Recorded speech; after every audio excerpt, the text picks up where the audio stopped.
নমস্কার বন্ধুরা, আমি সঞ্চিতাস এসেন্স রেসিপিসে আপনাদের সবাইকে স্বাগত। নিশ্চয়ই ভালো আছেন, সুস্থ আছেন এবং আনন্দে আছেন।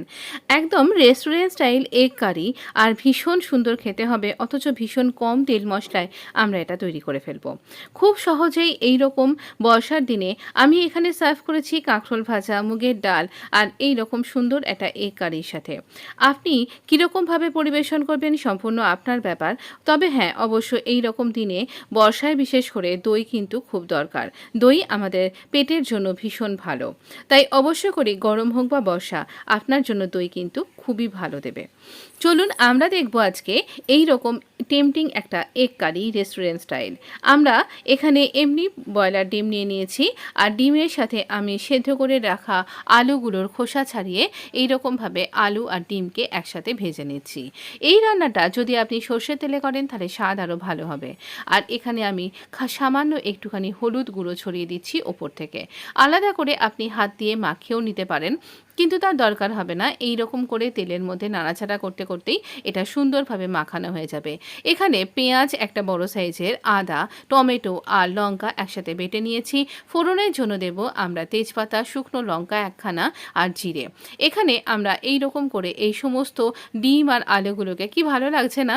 ডিম আর আলু এইরকম একই সাইজের, আর দেখতেও ভালো লাগছে আর খেতেও কিন্তু খুব অসাধারণ হয়। তো আমি আমার শাশুড়ি মায়ের কাছ থেকে এটা শিখেছিলাম, আর দারুণ সুন্দর করেন তিনি। তো এই রকম করে আমরা ভেজে নিয়েছি। আপনি যদি লঙ্কার গুঁড়ো খান তাহলে এই পর্যায়ে এই সময়তে একটু লঙ্কার গুঁড়োও কিন্তু হলুদের সাথে মিশিয়ে নিতে পারেন। এবার এই যে তেলটা, এখানেই আমরা দিয়ে দেব এই রকম করে এই শুকনো ফোড়নটা। ফোড়নের একটু গন্ধ বেরোলেই আমরা দিয়ে দিলাম এই পেস্টটা। এই পেস্টটা দেওয়ার পরে আমরা এটা এইখানে যে গুঁড়ো মশলাগুলো নিয়েছি, সামান্য রেগুলার কিছু গুঁড়ো মশলা, নুন, হলুদ, একটু চিনি, জিরের গুঁড়ো আর একটুখানি সামান্য দারচিনির গুঁড়ো। দারচিনির গুঁড়ো আমাদের পেটের জন্য খুব ভালো। এখানে আমি গার্লিক পেস্ট ব্যবহার করেছি 2 চামচ, এই রকম চা চামচে 2 চামচ। আপনি এই মশলার সাথে কাঁচা গার্লিকে বেটেও ব্যবহার করতে পারেন। তো এক্ষেত্রে আমি সমস্ত মশলাগুলোকে খুব ভালো করে কষিয়ে নিচ্ছি। এই মশলাগুলো ভালো করে কষিয়ে নিতে হবে যতক্ষণ পর্যন্ত না এর তেলটা ছেড়ে বেরিয়ে যায়। ব্যাস, আমরা কিন্তু এইটুকুনি মশলা ব্যবহার করব।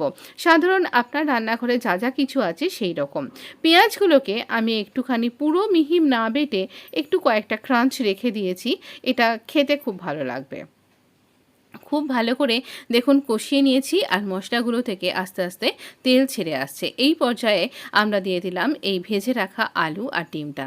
এটা দিয়েও খুব ভালো করে একটুখানি নাড়াচাড়া করে নিচ্ছি, যাতে করে মশলাটা এর মধ্যে ভালোভাবে মিশে যাচ্ছে। এই রকম 1 কাপ জল আমি এই মশলার বাটির মধ্যেই দিলাম অর্ধেক, আর এই বাকি জলটাও দিয়ে দেব। আপনার বাড়িতে যেরকম গ্রেভি খাওয়া হয় সেই রকম গ্রেভি কিন্তু আপনি রাখতে পারেন। এই রান্নাটা বেশ ঝোলঝোলও হয়, আবার বেশ শুকনো শুকনো হয়। আমার বাড়িতে একটু শুকনো শুকনো রান্নাই বেশি পছন্দ করে, বিশেষ করে আমার মেয়ে, সেই জন্য আমি এখানে একটু ড্রাই করেছি।